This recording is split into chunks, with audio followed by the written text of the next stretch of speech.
Bonjour à toutes et à tous. Je vous propose que l'on débute immédiatement notre réunion. Je vous prie de m'excuser pour léger retard. J'avais confondu les horaires de début de la réunion. Je pensais que c'était à 45. On a aujourd'hui plusieurs points, 2 points à l'ordre du jour. Dans un premier temps, une communication sur les résultats de la dernière COSAC à laquelle j'ai participé accompagné d'une délégation. Et puis ensuite, une communication de Laurence Christol.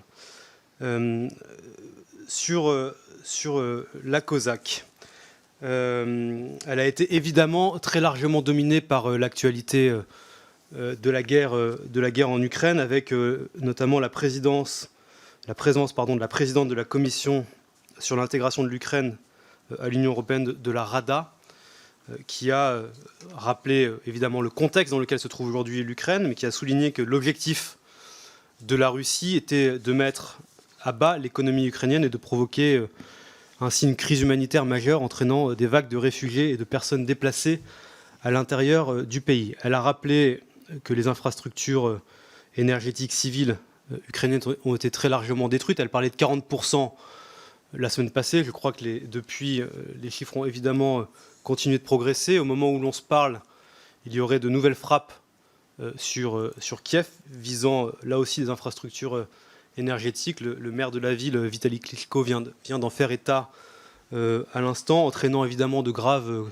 conséquences pour l'approvisionnement énergétique des Ukrainiens, des pannes d'électricité répétées, ce qui a évidemment des conséquences sur la vie quotidienne des habitants des grandes villes ukrainiennes, mais pas seulement, et qui aura à court, moyen et long terme des conséquences sur la manière dont les Ukrainiens vont avoir à passer l'hiver.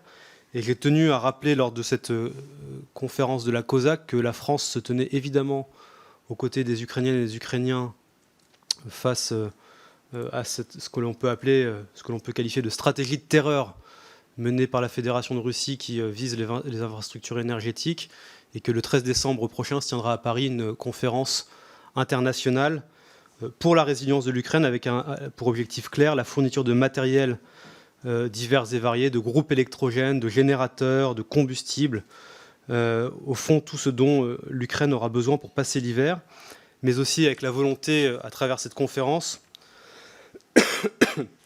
de reconstruire les infrastructures énergétiques essentielles, et donc de tout faire pour ne pas laisser les Ukrainiennes et les Ukrainiens passer l'hiver dans le froid et dans le noir. Et cet enjeu de reconstruction a bien sûr été au cœur des débats, car la Russie devra évidemment payer. Elle devra payer pour les destructions humaines et matérielles. C'est ce qu'a dit un vote très clair de l'Assemblée générale des Nations unies la semaine passée. C'est ce qu'a aussi dit la présidente de la Commission sur l'intégration de l'Ukraine à l'Union. Elle a indiqué ainsi que le gouvernement ukrainien avait créé un fonds de redressement rapide qui pourrait être notamment financé par les avoirs russes gelés. Ce point a été repris dans la contribution adoptée par la COSAC, qui demande la mise en place d'un mécanisme conforme au droit international pour saisir les actifs gelés à la suite des sanctions et les utiliser pour compenser les dommages causés à l'Ukraine par l'agression russe. Elle a enfin appelé à la création d'un tribunal pénal international pour juger les auteurs des crimes de guerre en Ukraine.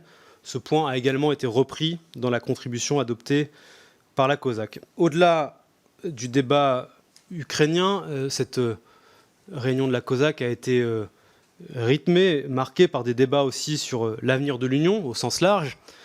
Le vice-président du Parlement européen qui représente le Parlement auprès de la COSAC, Othmar Karas, qui est un Autrichien du PPE, a fait part de sa déception devant le peu de travail accompli pour mettre en œuvre les conclusions de la conférence sur l'avenir de l'Europe, et notamment devant le refus du Conseil de convoquer une conférence de révision des traités, comme le Parlement européen l'y avait engagé. Il a, sur ce point, évidemment, trouvé un soutien assez large. En tout cas, en ce qui me concerne, je crois qu'il a là soulevé un point essentiel, et en tant que participant, comme Constance Le Grip a pu l'être, de cette conférence sur l'avenir de l'Europe, on ne peut pas se satisfaire de la suite qui est aujourd'hui donnée aux conclusions qui ont été faites. Et donc, il est évident que le Conseil doit se saisir le plus rapidement possible de ces conclusions, et que toutes les options sur la table doivent être étudiées le plus rapidement possible, de sorte à pouvoir avancer.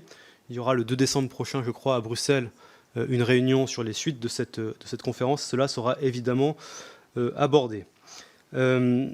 Après le vice-président du Parlement européen, c'est Madame Vera Jourova, donc, qui est la vice-présidente de la Commission européenne, qui a lancé un appel, qui là aussi a trouvé un large écho au sein de la COSAC, à une implication des parlements nationaux pour l'organisation de débats en leur sein dans le suivi des résultats de la conférence.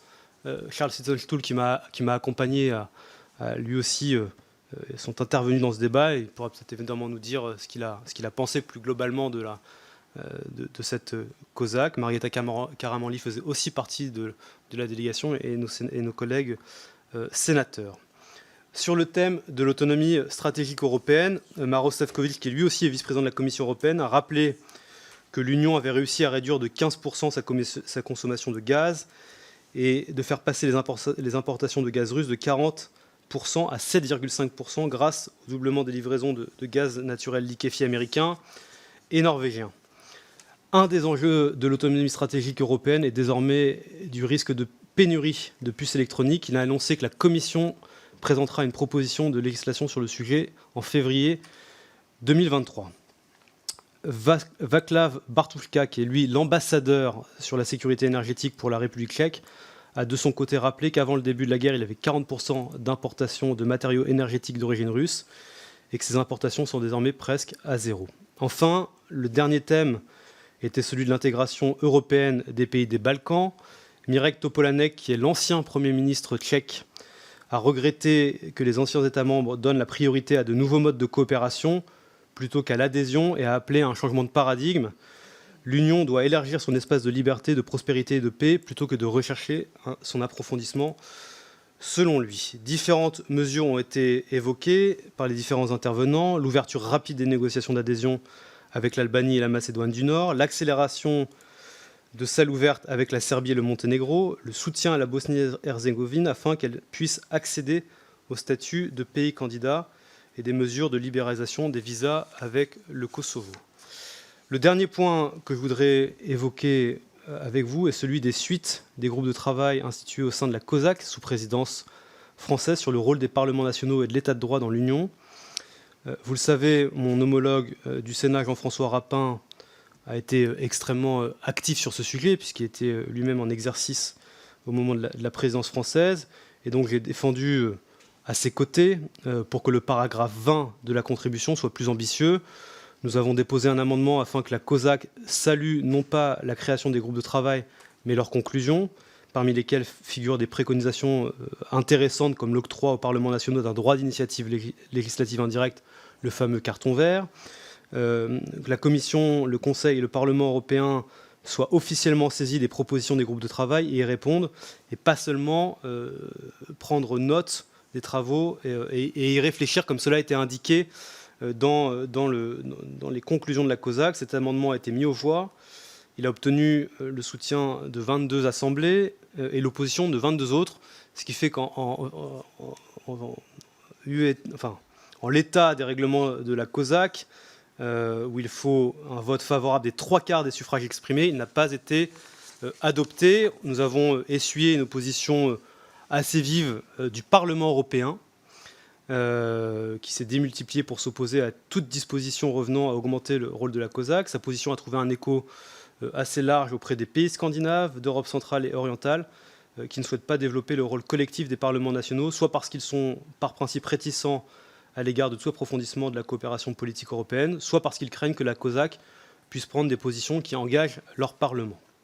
Voilà, chers collègues, un résumé rapide de cette COSAC. Je cède éventuellement la parole